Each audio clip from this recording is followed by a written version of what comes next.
The hospital hallway trembled under the echo of hurried footsteps. Daniel Price's boots struck the cold linoleum floor as if each step could break through the silence, as if running faster might change what waited at the end of the hall. The smell of antiseptic was sharp, almost metallic, mixing with the faint hum of fluorescent lights overhead. Nurses moved around him in practiced urgency, but their faces blurred into a smear of pale colors and unreadable expressions. At the far end of the corridor, a set of double doors swung open. A paramedic emerged, cradling a small body wrapped in a purple blanket. Even from a distance, Daniel recognized it. His heart seemed to seize in his chest, a violent fist clenching around his breath. Lily Grace, his baby girl. Her curls peeked out beneath the edge of the blanket, damp and matted from the snow that had fallen that morning. Her tiny hand, limp and pale, dangled as the paramedic rushed her toward the emergency unit. Daniel's throat tightened. No sound came out, only the relentless pounding of his pulse and the hollow roaring in his ears. Someone spoke beside him, a nurse perhaps, words blending into the static of his panic. He caught only fragments: hid trauma, unresponsive oxygen low. Daniel stumbled forward, trying to keep up. Through a narrow window in the trauma room door, he saw the flurry of movement. A doctor leaned over Lily, her hand steady as she adjusted a tube. Machines beeped erratically. A monitor cast a green glow over Lily's small face, a face too still for a child known for endless giggles and messy, ketchup-stained cheeks. The world seemed to tilt. Daniel's palms pressed flat against the glass, and then blackness. The darkness gave way to memory. Sunlight spilled through a dusty window, illuminating a modest bedroom with pale yellow walls. Glow-in-the-dark stars clung to the ceiling, a constellation of cheap plastic, carefully placed by a father's hands. Daniel crouched beside a toddler bed, tucking a small figure beneath a blanket patterned with ducks. Lily's eyes fluttered as she fought sleep, a stubborn little warrior in polka-dot pajamas. Emma and Sophie, Daniel's older daughters, hovered near the door, whispering excitedly about who would read Lily her bedtime story. Their laughter filled the room like music, like proof that after years of struggle something fragile but whole had finally been built. Daniel kissed Lily's forehead. She reached up, murmuring a sleepy word that only half formed. Dada. Hope bloomed in his chest, unfamiliar and overwhelming. Gated. That hope had been hard-won. Lily's first breaths were ragged, poisoned by the toxins she had been born with. Daniel had stood helplessly by an incubator in the NICU, his hands trembling as he reached through plastic walls to touch a daughter already fighting battles too big for her. For 92 days, machines breathed for her monitors, screamed warnings at the slightest fluctuation. There were nights Daniel worked double shifts, then returned to sleep in a stiff hospital chair beside her. Nurses whispered that the baby was a fighter. He believed them because he had to. When Lily finally came home, they didn't even have a proper home to return to. For weeks, Daniel and his youngest daughter lived in the back seat of a dented Dodge Neon parked behind his brother Mike's garage. The nights were freezing. Daniel would cradle Lily against his chest, telling her stories of a future he had no map for. Eventually, there was progress. A job, a rented house on Maple Ridge Drive, a room painted yellow, and a bed just for Lily. On the day she first slept there, Daniel stood in the doorway, tears silently streaking down his face. The memory fractured. Back in the hospital, Daniel was shoved gently aside as a medical team wheeled Lily toward a waiting helicopter. The air smelled of cold metal and fuel. A doctor, her face grave, explained in clipped phrases, "Severe head injury. Possible midline shift. We need to transport her to Riverview Children's Hospital." Daniel's lips moved, but no words emerged. In the corner of the room stood Rob Carter Madison's husband. His arms were crossed, his expression unreadable. He muttered that Madison was devastated that she loved Lily like her own. Daniel caught the words, let them roll through his mind, and tried to believe them. After all, Madison had been there every weekday morning, opening her door with a warm smile, ready to care for Lily while he worked. The helicopter lifted off, carrying Lily into the sky. Daniel watched it disappear through the glass, his reflection warped in the window pane. Behind him, a detective cleared his throat, asking for the first time, "Mr. Price, can you tell me exactly what happened today?" Daniel turned slowly. His face was pale, his eyes bloodshot, but his voice was steady. "This morning was like any other," he said. "At least I thought it was." Far away, beyond the hospital and the flashing lights, their house on Maple Ridge stood quiet. The room, with the yellow walls, waited in silence. Stuffed animals sat in neat rows at the foot of Lily's bed, their button eyes unblinking. The glow-in-the-dark stars on the ceiling remained a tiny galaxy frozen in time. In that silence lay the truth, a home built on fragile trust and a child who had whispered one last plea before the world unraveled. As Daniel sat alone in the sterile waiting room, a screen on the wall flickered with an unrelated broadcast, a soft voice inviting viewers to join a community dedicated to protecting children. It felt strange, almost mocking, but also like a lifeline cast into a storm. "If you believe every child deserves safety and love," the voice said, "subscribe to our channel and be part of the change." Daniel closed his eyes, clinging to the words. Somewhere deep inside, a small part of him believed there was still something left to save. The snow along Maple Ridge Drive melted in uneven patches, leaving behind streaks of brown grass and cold mud. In those early weeks, life seemed almost predictable, a steady rhythm Daniel Price had long craved but never thought he would find. Each morning began the same way, coffee brewing in a chipped mug, the smell mingling with the faint sweetness of syrup from yesterday's pancakes, and Lily's voice humming nonsense songs to her dolls at the kitchen table. It was a fragile kind of peace, the kind that feels like a soap bubble in sunlight, beautiful but easily burst. Daniel didn't realize it at the time. He only saw the small victories. Lily learning to say thank you without prompting. Emma helping Sophie with homework at the rickety kitchen table. The heater in the old house rattling to life, a sound Daniel once thought of as irritating, but now greeted like an old friend. And across the driveway, Madison Hale opening her front door with a smile that seemed warm and practiced all at once. Madison was everything Daniel thought he wanted in a caregiver for his youngest daughter. She was calm, unfussy, with a tidy house that smelled faintly of lavender and dish soap. Her two daughters were older, but playful enough to entertain Lily. There were toys scattered neatly across the living room, a basket of board books by the couch, and a hand-drawn sign on the fridge that read, "Kindness Counts." On Lily's very first day there, Madison had snapped a cheerful photo and posted it online. "Welcome, sweet Lily. Our newest little friend." Daniel had smiled when he saw it that night, comforted by the thought that his daughter was safe, surrounded by watchful eyes and gentle hands. It was hard not to trust Madison. Everyone on Maple Ridge seemed to.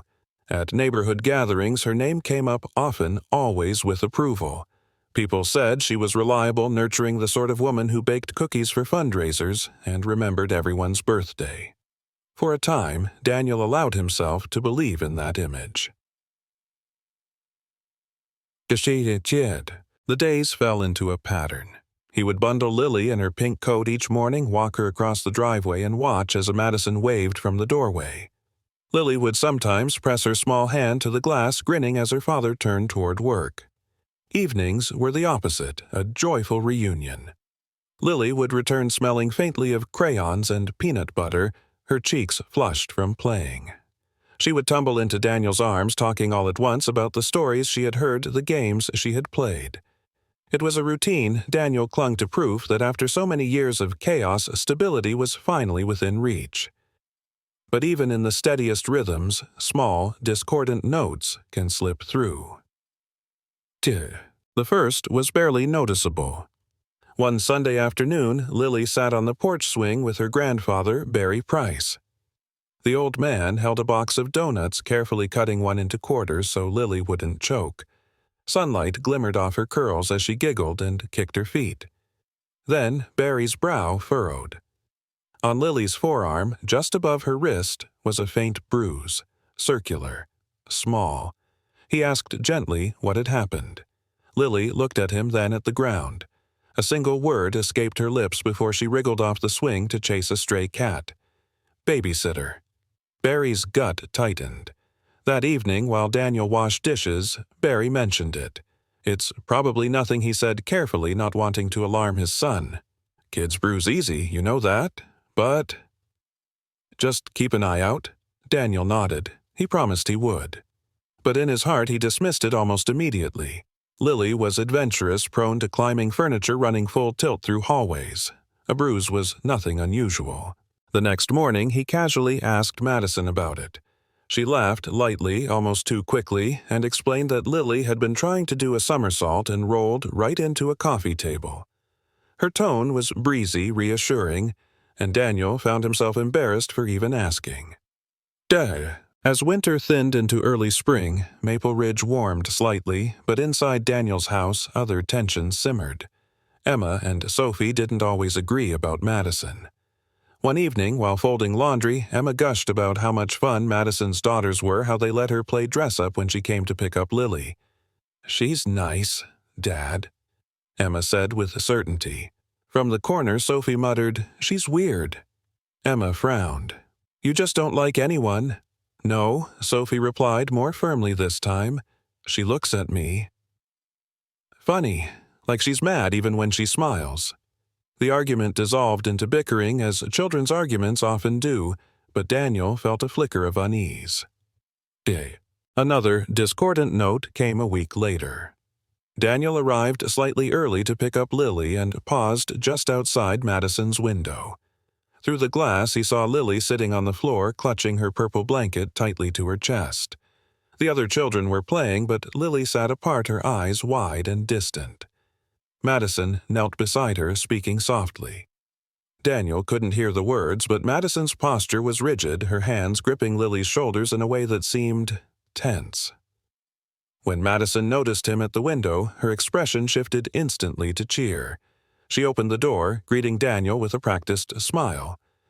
Lily ran to him, but her movements seemed slower than usual, her usual giggles replaced by silence. "Rough day," Madison explained breezily. "She's just tired." Daniel wanted to believe that. He forced himself to. Gem. That night, as he tucked Lily into bed, Daniel studied her sleeping face. She looked peaceful, her thumb tucked under her chin, her favorite stuffed bunny nestled close. "You'd tell me if something was wrong, right, baby girl?" he whispered, though she couldn't hear him. The glow-in-the-dark stars on the ceiling seemed to pulse faintly, casting ghostly light across the room. Daniel stood there for a long time, unable to shake the sense that something was just slightly off. Far from the house at a community center meeting, a local advocate spoke passionately about the importance of safe childcare. Daniel wasn't there to hear it, but his absence didn't stop the words from hanging in the air like a warning to anyone who might have been listening. "Our children deserve protection," the advocate said. "We share stories, we raise awareness, and we act. Subscribe to our channel to stay informed and help prevent tragedies before they happen." The meeting ended with polite applause, and the warning faded into silence. Descend. The next morning, Daniel woke to Lily's laughter. It was bright, unbroken, like the first songbird call after a storm. He let himself believe for one more day that everything was fine. Morning arrived thin and pale over Brookfield, a smudge of light pressed against a sky the color of unwashed wool. In the Hale house, the kettle began to whisper before it sang a small domestic ceremony that suggested calm. Madison stood by the sink, watching steam gather on the windowpane and drip down in translucent veins. The counter smelled faintly of citrus cleaner. A planner lay open beside her mug, its pages squared into boxes, snack times, nap windows, pickups, and drop-offs reminders written in small, practical handwriting. There was comfort in neatness. It was a lifeline she gripped with quiet insistence. When tasks stayed inside their boxes, the day stayed manageable. When the day stayed manageable, her thoughts did not spill. She moved through this kitchen with a deliberate grace, wiping a surface here, straightening a coaster there, while the house held its breath before the first set of footsteps came down the stairs. Madison had learned to appear calm. She kept a soft voice for the children and a steadier one for their parents. She had learned the names of favorite snacks through preferred storybooks, the allergies. She never raised her voice, not where anyone could hear. She knew the rules of the neighborhood and fit them neatly like a hand sliding into a glove. Yet, under the gloves, the hands were tired, after the loss that winter. Quiet private, unannounced, her body had felt like a room someone had left too quickly. She had put away the small clothing she had bought in a moment of hope, folded with care and stored deep in a closet. She went back to work almost immediately, because that was what life required. She settled children for naps and wiped away spills and restarted cartoons, and when silence fell in the afternoons, she would hold a toy for a second longer than necessary, as if the small weight might anchor her to the floor. Rob came home late. He was not unkind, only distant in the way some people become when the things they cannot name take up too much space. Bills gathered on the kitchen island like a tide that did not recede. Madison stacked them in a neat pile, breathing evenly until the numbers stopped blurring. She could keep this life in order, she told herself, if she could keep the counters clean and the schedules aligned and the voices in the house even. Lily arrived each weekday morning with a purple blanket clutched to her chest, a small star in the doorway's frame. Her smile, first thing, was usually bright, a burst of helium in the air, and then it would falter for a heartbeat as she glanced at the driveway, searching for the figure walking away. Madison recognized that look. She remembered it from her own daughters long before independence replaced dependence in their eyes. She would crouch to Lily's level point to crayons or a puzzle or the first cartoon, steering her toward distraction. Most days it worked. Some days it did not. On those days, Lily's voice thinned, stretched to a taut ribbon. She would fold into herself, go silent, then flare in a sudden flash of refusing. Tiny storms pass quickly, Madison told herself. The trick was to stay steady and wait for weather to change. In quieter moments, when the children colored at the table, Madison would catch the way Lily's chest rose and fell in soft waves. Each breath reminded her of the rhythm she had lost, the metronome she had expected to return and did not. She felt a twinge, then something complicated, part tenderness, part ache, and drowned it in the next task, the next to-do list, the next set of plates to wash and stack. Neighbors still spoke of Madison as a balm in human form. They praised her punctuality, her patience. It was easy to agree with them when one saw only the surface and accepted it as entirety. But the surface is a reflection, and reflections change with the angle of the light. At Maple Ridge that month, the angle shifted. One afternoon, Daniel arrived early and saw behind glass at a distance Madison leaning toward Lily with an intensity that read as sternness from where he stood. He could not hear tone, only saw posture, and posture can be a blunt instrument. When Madison caught his eye, her face moved as if a curtain had been drawn back. Smile up, hands, soft, a wave that suggested all was well as always. That night, Daniel replayed the posture in his head. He told himself that perspective distorts. Windows alter shape. Distance breeds misinterpretation. He also remembered the bruise on Lily's forearm and tucked that memory away where it did not sting so sharply. In the Hale house, a different loop began to play.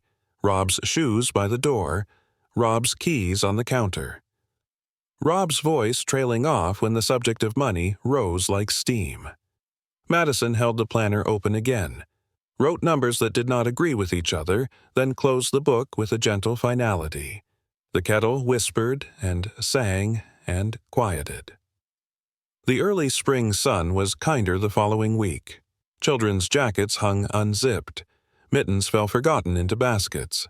Madison organized a small craft on the living room rug, cotton clouds glue that smelled faintly of almonds blue paper for sky. Lily pressed tufts of white into place with delicate concentration.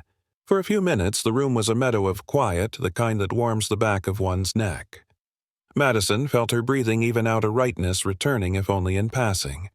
She praised the softness of the clouds, the carefulness of little hands. The moment was true. It wasn't a false tenderness. It lived exactly as it appeared, whole and uncomplicated. But tenderness, like weather in the Midwest, changes quickly. Lily refused her nap.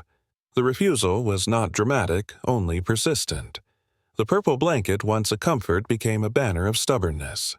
Madison tried the usual sequence story quiet song, a fresh cup of water, a darker shade drawn across the window. The house seemed to ring with that specific midday hush that arrives only when everyone else is asleep. Lily's eyes stayed open wide and shining, reflecting a door that you would open again in a few hours, and a figure she longed to see standing there. The day reasserted itself. Snacks, cleanup, another round of crafts, parents arriving like a series of exhale breaths at day's end. Lily went home tucked into Daniel's arms, smelling of glue and hand soap and faintly of lavender, a bouquet of domestic ordinary. In the absence that followed, Madison stood at the sink with her elbows on the counter, head bowed. She had fulfilled each column in the planner and still felt as if she had failed a test other people aced without studying. She washed a bowl that was already clean. When she finally sat, it was not to rest. It was to search. The laptop opened with a soft chime. The search box blinked patient as a pulse. She typed a question about bruises, then changed it again. She told herself she was learning, preparing, being responsible. She read advice about cold compresses and topical gels, about timing and discoloration, about how long a mark takes to fade. She closed the tab, opened another, then shut the entire computer with a calm, precise click, as if closing could rewind the impulse that had brought her there. Across town, a support group met in a church basement without her. Folding chairs, paper cups with weak coffee. A facilitator spoke about community vigilance, about how protecting children is both private and public work. The words carried up the stairwell and into the evening air. It would have been easy to miss them, yet they existed, a gentle chorus that does not raise its voice, but does not quiet either. The next morning, Daniel paused at his front door with Lily's backpack in his hand, feeling an uncertainty he could not name. He brushed a strand of hair from her forehead and told himself that routine is another word for safety. He stepped into the cold, and the day started folding into its boxes again. Behind a different door, the planner lay open to a fresh page. The kettle prepared its song. The house waited, and somewhere within those waiting walls the quiet pressure curled in on itself, small and dense and unacknowledged, like a storm beginning beyond the horizon line. Riverview Children's Hospital carried a hush that did not comfort. It pressed on the chest and asked for patience no one had in reserve. Daniel sat beneath a window washed in pale morning hands woven together so tightly his knuckles held a tremor. The clock made a sound that pretended to be soft. It wasn't. Each second drew a line through the air. A pediatric specialist spoke in careful phrases that never quite touched ground. Swelling. Pressure. A shift where no shift should be. The language of measurement and images, the way science tries to hold what pain refuses to explain. Daniel nodded as if understanding could be willed into being. He thought of a tiny hand patting his cheek of ketchup on a white shirt of the glow-in-the-dark stars back home waiting for night. Across town, a different clock was ticking in a one-car garage. Investigators stepped from a sedan and let the door sigh shut behind them. The concrete floor recorded the life of a working family, a coil of garden hose, a dented storage bin, chalky crescents where bicycle tires had rested. It also recorded other things. A swath that looked cleaner than the rest, irregular in shape, as if something had been swept away in haste rather than routine. The overhead bulb hummed. A gloved hand traced the edge of a bright rectangle on the floor, a spot that resisted dust because someone had asked it to. They moved slowly, not hunting so much as listening to the room. A small brownish fleck near the base of the doorframe drew attention, a prick in the neutrality of gray concrete. Cotton met surface, then sealed in plastic.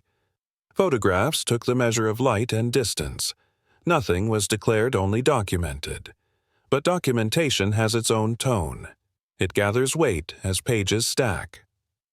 Inside the Hale home, the living room offered a different set of clues, the kind that wear cheerful colors. Toys resting in woven baskets. A blanket folded with geometric precision. Spray cleaner under the sink, half used. A laptop on a desk near the window, its lid closed as if in modesty. The planner still opened an ordinary artifact that had become a ledger. Digital analysis would make a quieter entry. It would not knock. It would mark time by keystrokes and cursor blinks by searches that sprang from curiosity and fear and need. A question about bruises. Another about how long a mark on the face generally lasts. A third drafted and deleted. Then retyped with a synonym as if the arrangement of syllables could change the moral shape of the inquiry. None of this on its own was a verdict. But it was a story with a direction. Back at Riverview, the direction was a series of corridors and a door labeled with a number that now belonged to them. Daniel stood before it and traced the grain of the wood with his eyes as if understanding the pattern might teach him how to cross its threshold without breaking. He stepped inside. Machines worked without drama.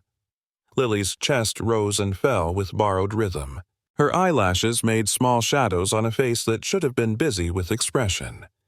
He placed a hand on the blanket near her knee and absorbed the slow warmth that machines make when there is still a chance. A detective entered later with the manner of someone careful not to topple precarious things. Questions formed like stepping stones over dark water, the morning's timeline, the drive across the snow-dusted street, the handoff at the door. Had there been a fall at home? Had Lily seemed unwell the night before, Daniel searched memory as if it were a field where the right evidence might be lying in plain sight overlooked only because the grass had grown around it. He found nothing that matched the scale of the present. He remembered not for the first time catching a glimpse through Madison's window the angle of her shoulders, the set of her hands. He remembered the bruise he had dismissed as a consequence of toddler clumsiness. Folded into these memories was the sound of Barry's voice, gentle and firm, "Keep an eye out." The past began to shuffle its cards, offering a different sequence.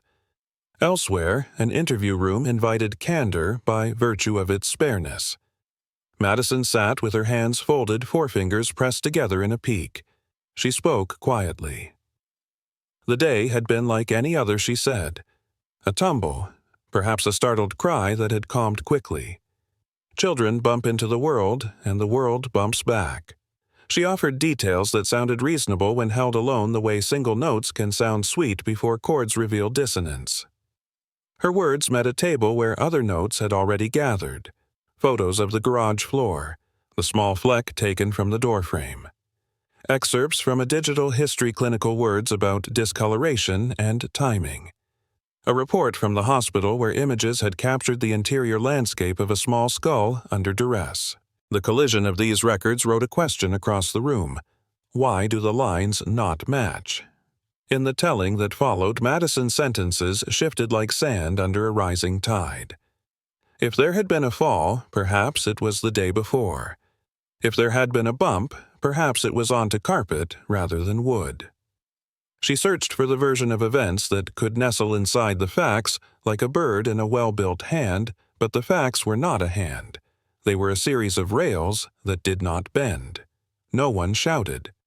Information merely arranged itself with growing clarity, and clarity has a gravity that draws loose things into orbit. Evening seeped into the hospital windows like diluted ink. Daniel sat by Lily and watched the monitors translate her body into numbers and shapes. He thought of Emma and Sophie at home, how Emma would fold the dish towels with a precision that felt like prayer. How Sophie would stand in the hall outside Lily's room and stare at the stars until the green glow dimmed. He thought of Maple Ridge, its easy trust the way neighbors wave because that is what neighbors do.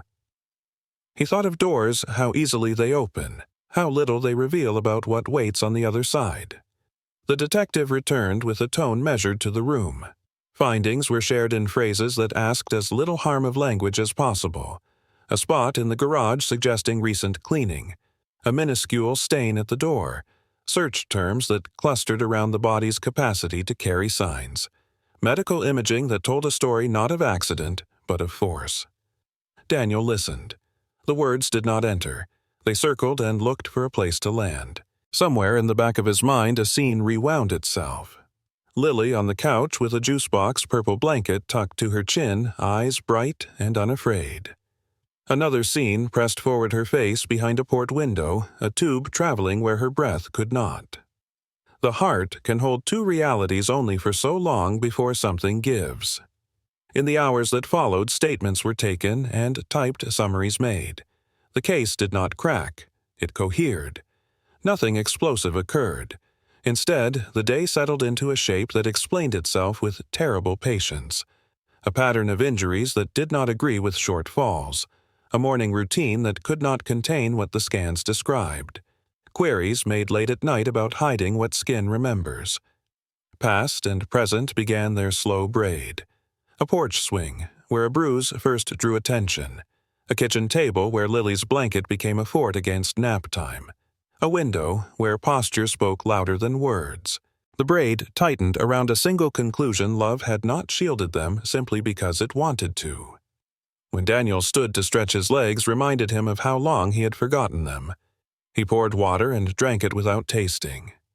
Through the glass, he watched the sky exchange gray for a thin blue that felt like a promise somebody else would have to keep. He rested his palm against the window and felt its indifferent chill. In a quiet office, a printer offered its small mechanical sighs as pages slid into a stack. Each page was polite and firm. Together, they suggested that the next chapter would not be a negotiation, but an acknowledgement. Somewhere, the word why lost its echo and became how and when and who will answer for this. The room exhaled. The clock continued.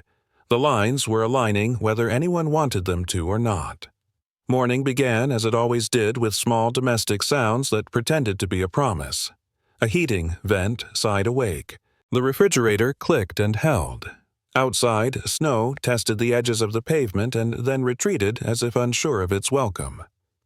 In the Price house, Daniel tied his boots on the rug by the door. Lily curled in his lap with her purple blanket drawn like a cape, her breath warm against his sweater. The scene had the weightless feel of any ordinary day, that tender illusion that the familiar is also safe. Across town, hours later, a recorder's red light glowed in a quiet room. It did not blink. The room, stripped of decoration, made no offers. On the table lay a paper cup of water and a single pen that no one touched. Madison sat with her shoulders squared as if bracing for weather. The detective's questions belonged to the present. Her answers kept falling into the past and returning altered, as if memory were a hallway with too many mirrored doors. Back at the threshold of Daniel's morning, Lily raised her face and sought a kiss the way one seeks light, trusting it will be there. He gave one and then another, amused at the ritual, grateful for the insistence. His hand lingered at the curve of her head, not knowing that the gesture was a bookmark in time. The door opened to air that smelled faintly of frost. They crossed the driveway. A neighbor scraped a windshield. A dog barked at distance. Madison's door opened with the practiced warmth of routine. The blanket changed hands. The day resumed its shape. In the interview room, the first version was small, a stumble, a child who missed a step, a startled cry that settled of its own accord. The words lay on the table like smooth stones arranged to form a path across difficult water. The detective did not step onto the stones. He placed beside them a printout from the hospital, a paragraph in precise language about internal pressure, and a shift measured in millimeters. He placed beside that a photograph, an ordinary garage, and an area on the floor that had been made too clean for a room that did not usually require such attention. He placed beside that a narrow transcript of searches, questions typed into the night and withdrawn and typed again. None of it was loud. All of it aligned. In the Hale living room earlier, Lily stood facing the door that had closed behind her father. The blanket pooled around her feet the way water pools when a wave recedes. The house wore its weekday calm cartoons, waiting at low volume, a tray of snacks that could be offered at the first hint of sadness, a list in a planner that would turn chaos into columns if one obeyed it. Madison knelt and offered the soft voice the practiced redirections. Color here, blocks there, a small donut on the couch cushion like a treaty. Sometimes treaties hold, sometimes they don't. In the interview room, the second version was slightly larger. Not a fall today, perhaps yesterday. Not a bump against wood, perhaps against something that softened the impact. She looked for language that could nest inside the facts without tearing the fabric. She drew a different picture with the same crayons, hoping the outline would fit a new truth. Across from her, the detective set another sheet on the table, timestamps that refused to bend. A small blue clock in the corner of the page that said, "When," even if no one said why. Elsewhere, earlier pressure gathered the way weather gathers where a horizon seems honest until it changes. Lily's voice grew thin with the familiar plea that belonged to a child who knows what love is and misses it in its absence. The blanket lifted, made a small rush of air. Hands reaching to guide forgot their own strength. The room contracted. The day narrowed to a few feet of floor and the desire for quiet. Silence is not always peace. Sometimes it is only the absence of what we do not know how to hold. Later at Riverview, machines recorded Lily's efforts to stay. Numbers rose and fell with methodical detachment indifferent to the human narrative that gathered around the bed. Daniel watched the small fog of breath inside a clear tube and reached for a boundary he could not cross. He tested every memory within reach, asking them to contain what the present insisted upon. The NICU chair, the apartment of yellow walls, the porch swing and donut quarters. None of it answered. Love is not a witness, it cannot testify to physics. In the interview room, the third version arrived in fragments like thin plates of ice breaking apart and knocking gently in a channel. She had been tired. The week had been long. Children demand. Loss phrase. A noise had become too much noise. She had shaken the child a little to settle her. She had not meant to startle. She had not meant for the day to tilt. The pen remained untouched on the table. The paper cup stirred slightly as air from a vent passed over its rim. The detective nodded with a small encouragement that did not congratulate. He asked for the shape of her hands, how they had moved. He asked for the distance between where the child stood and where the child lay. He did not ask for a motive because motive changes nothing about mass and acceleration. He asked for sequence. The recorder held everything as if it were light. At the hospital, sequence had its own order: scans first, then consultations. Then, the conversation where words like function and activity and response lost their everyday meanings and became thresholds no one wanted to approach. Daniel listened as one listens to rain begin on a roof. It was outside, then it was everywhere, then it was inside the house, and there was nothing to move out of the way in time. The interview ended not with drama, but with gravity. A sentence stopped returning to the shore and finally sank in place. Not an accident. Not a slip. A moment where a person's need for quiet outgrew the room and asked a child to carry it. The recorder clicked off a courtesy to silence. That night, Daniel stood at the window of Lily's room and watched the streetlights draw their pale circles on Maple Ridge. The stars on the ceiling had faded to a faint memory of glow. Emma and Sophie slept like two commas in a sentence that had yet to find its final word. He placed Lily's blanket on the end of the bed. It kept the shape of nothing and everything as blankets do. In a world that often prefers noise, the truth arrived softly. It stood in the doorway and did not move. It took the chair near the bed and folded its hands. It followed Daniel to the hospital and back. It refused the temptation to explain. The truth does not do that work. It simply occupies space and asks the rest of us to learn how to live in rooms that hold it. When the house finally settled, the night pressed its cool palm against the windows. A train passed somewhere beyond the subdivision, a low, long note that sounded like distance wearing a coat of patience. Daniel closed his eyes and found the morning again, the kiss and the next one, and the pause afterward where he could have stayed a second longer. The heart inventories such pauses forever. It does not do so to make a wound, but to make a witness. In that counting, he made a small promise without words. If there must be a next day, it would be a day that taught others to count sooner. If there must be a future, it would be a future that learned to hear weather far away and call it what it is before it arrives. The machines in the hospital kept time. The street held its light. The blanket waited for arms that were not there. And morning, The kind that pretends to be a promise stood at the edge of another day and listened for instructions. The courthouse smelled faintly of paper and old wood, like a library stripped of its comfort. Light filtered through high windows in pale shafts. Dust motes rising and falling inside each column like snow caught mid-air.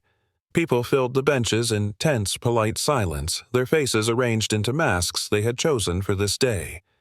On one side sat Daniel, flanked by Emma and Sophie, their small shoulders stiff beneath the dark fabric of their dresses. Emma held a folded tissue she did not use while Sophie stared straight ahead, her gaze locked on something no one else could see. Behind them, Barry sat motionless, his hands folded on his knees as if prayer might make a difference even now. Across the aisle, Madison Hale sat alone at the defense table. Her hair was pulled back severe and practical. She looked neither at Daniel nor at her husband Rob, who stood near the back, his arms crossed and his face carved into distance. Behind Madison, 2 empty seats waited for daughters who did not come. Their absence was louder than any protest. The judge entered and the room rose as one body then settled again in a collective exhale. The reading of verdicts is never quick, though the words themselves are short. Each count was pronounced with careful enunciation, like stones placed one by one into a river. Murder, guilty. Involuntary manslaughter, guilty. Child endangerment, 4 counts, guilty. With each word, Madison's posture shrank as if the air itself pressed down. She did not cry. She simply turned her head slightly, looking toward the blank wall beside her, instead of the faces in the room. Daniel's chest tightened. He thought of Lily's laughter spilling across the hallway like sunlight, of her asking for one more kiss, just one more, on a morning that had been mistaken for ordinary. The sentencing followed with the same slow gravity. Life imprisonment with the possibility of parole after 18 years. The number floated in the air like a shard of glass. A child had lived for only 3 years, 2 months, and 6 days. Madison asked quietly, almost to herself, for a final visit with her daughters. The judge denied it. Rob's face flickered but did not change. Daniel watched from a distance, feeling something that was not satisfaction and not relief, but a strange hollowness, like a room after furniture has been removed. Outside the courthouse, the cold greeted them with blunt honesty. Reporters waited with cameras and microphones, their voices threading questions through the air. Daniel paused on the steps and spoke into the noise without raising his voice. "Lily is not coming back," he said simply. "But if one person notices a sign, if one parent speaks up when their gut tells them something is wrong, then maybe this matters. Maybe my little girl's story can save someone else." The cameras clicked. The microphones dipped closer. A statement meant for a handful of ears traveled farther than any of them could see. Teacher. Weeks later, the town gathered in Oak Meadow Memorial Park. The sky was clear and sharp, the kind of blue that makes people look upward whether they mean to or not. A line of purple balloons trembled in the wind, each held by someone who had come to remember. Neighbors stood beside strangers, sharing silence that needed no translation. Barry spoke first, his voice rough but steady. Emma read a short poem she had copied in careful handwriting. Sophie lit a single candle. Daniel placed a small Minnie Mouse figure at the base of the headstone, its plastic edges worn from weather and time. As twilight deepened, they released the balloons. They lifted in uneven clusters, drifting higher until they were points of color against the darkening sky. Daniel tilted his head back and whispered into the air a message only Lily would understand. "One more kiss, baby girl." The crowd joined in as soft chorus voices, rising with the balloons, then falling away to leave only the sound of wind moving through the trees. In the months that followed, change arrived slowly, like spring thawing the edges of frozen ground. Daniel founded the Lily Grace Foundation, a place for families navigating hardship for children who needed a safe space. He spoke at churches, schools, and community centers, urging vigilance and compassion. At a local meeting one evening, he addressed a room of parents seated on folding chairs. A banner behind him bore Lily's smiling face.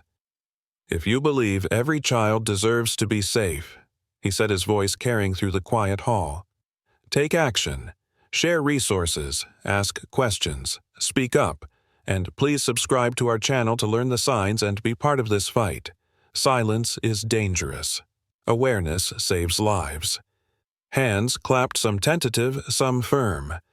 A few parents wiped their eyes. The message was not perfect, but it was a beginning. Back at Maple Ridge Drive, the yellow room remained. The glow-in-the-dark stars still clung to the ceiling.